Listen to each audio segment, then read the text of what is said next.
ಸಹಕಾರ ಸಂಘ ಆಡಳಿತ ಮಂಡಳಿ ಕಾಂಗ್ರೆಸ್ ತೆಕ್ಕೆಗೆ.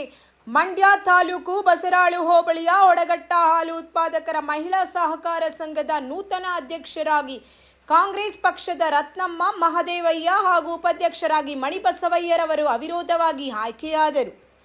ನೂತನ ಅಧ್ಯಕ್ಷರಾಗಿ ಆಯ್ಕೆಯಾದ ರತ್ನಮ್ಮ ಮಹದೇವಯ್ಯರವರು ಅಧ್ಯಕ್ಷರಾಗಿ ಆಯ್ಕೆಯಾಗಲು ಸಹಕರಿಸಿದ ಮಂಡ್ಯ ವಿಧಾನಸಭಾ ಕ್ಷೇತ್ರದ ಜನಪ್ರಿಯ ಶಾಸಕರಾದ ರವಿಕುಮಾರ್ ಗಣಿಗ ಹಾಗೂ ದೊಡ್ಡ ಗರುಡನಹಳ್ಳಿ ಗ್ರಾಮ ಪಂಚಾಯಿತಿ ಅಧ್ಯಕ್ಷರಾದ ಶ್ರುತಿ ಗುರುವಯ್ಯರವರಿಗೆ ಕೃತಜ್ಞತೆ ತಿಳಿಸಿದರು.